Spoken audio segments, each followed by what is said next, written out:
This week, we've looked at the concept that it'll never happen to me. Many people go out driving every day with this thought. The reality is that these sorts of collisions happen to very ordinary people when they least expect it. As we've heard during the week, a moment's inattention or a poor decision behind the wheel can lead to deadly consequences for others and a lifetime of heartache and pain for those left behind. The messages are simple. We all need to think about what we're doing behind the wheel or before we even get into a vehicle. Think about the decisions we're about to make and how they could have far-reaching consequences for us or those around us. If we're going to have a drink, when are we going to be getting back behind the wheel? Are we fit enough to be driving? Will we still be over the limit the following day? Even one drink will affect our ability to judge distance and speed. By the time we've had a collision, it's already too late and the damage will have been done. It's so simple to avoid. If we're going to be driving, it's simple, don't drink. With modern vehicles, it's easy for the speed to creep up without realising. We're all under pressure, and while we try to manage our time as best we can, there will always be those occasions when we are late or trying to fit too much into our days. These are the times when we're likely to push our luck. Travelling in excess of the speed limit or at an inappropriate speed won't hurt anyone, will it?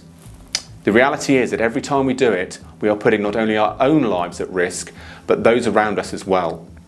The faster we're going, the less time we have to react to things that happen around us, and the quicker things will go wrong. The bottom line is simple. The higher the speed, the bigger the mess. Is it really worth the risk just to shave a couple of minutes off a journey? Surely it's better to arrive 5 minutes late than to never arrive at all. Mobile phones are an unavoidable part of modern life. They have evolved into a single point of access for just about everything we do. They keep us connected with loved ones, allow us to access just about anything we want, and help us run our lives. Whilst they can be incredibly useful, they can also be a huge distraction when we're driving. Picking up that phone when driving can have fatal consequences. Is looking for information, taking a call, or answering a message really worth the risk of killing or injuring someone? Almost all modern phones give us the ability to put them on Do Not Disturb.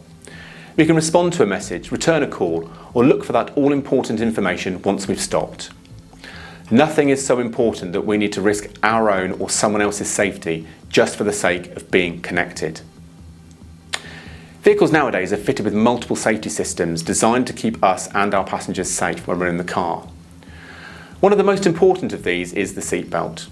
Whilst it's true that things like airbags and other safety devices can reduce the risk of injury in the event of a collision, they're pretty useless if they're not used with our seatbelt. An airbag going off at anything up to about 160 miles an hour in about 25 milliseconds has the ability to cause major injury or worse if they're not used with a seatbelt. Whilst the vast majority of us wear a seatbelt for every journey, there are still far too many people who don't. They're not just risking serious injury to themselves, but to anyone else who is in that vehicle. By the time a collision has happened, it's too late to regret not putting that seatbelt on. A fatigued driver will have reduced reaction times, impaired decision making, and make riskier choices. Loss of attention and focus, drifting over lanes or changing speed without attention, are signs of fatigue, as are the more obvious signs like yawning and heavy eyes. Getting adequate sleep on a daily basis is the best way to help protect yourself against the risks of driving when you're tired. Vulnerable road users are all around us, and they've got just as much right to be using the roads as we have in cars. Their very name tells us that they are just that, vulnerable. They won't have the protection that a car or other vehicle will offer us, and in the event of a collision, they will come off worse. By being aware of the more vulnerable on our roads, we can do our bit to keep them safe and make sure that we don't end up in a collision with them. Of course, there's a responsibility on vulnerable road users to do everything they can to keep themselves safe as well. As vehicle users, it's absolutely crucial that we do our bit in this process. By making sure that we don't just look when we're driving, but that we also see what's around us, we can identify the more vulnerable and make sure that we do our bit to keep them as safe as possible.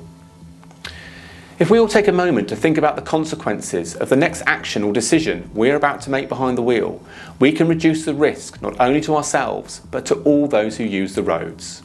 Let's be honest, we all want to finish every journey we start, and we can if only we think a little more about what we're doing behind the wheel. Don't be the next story to be told.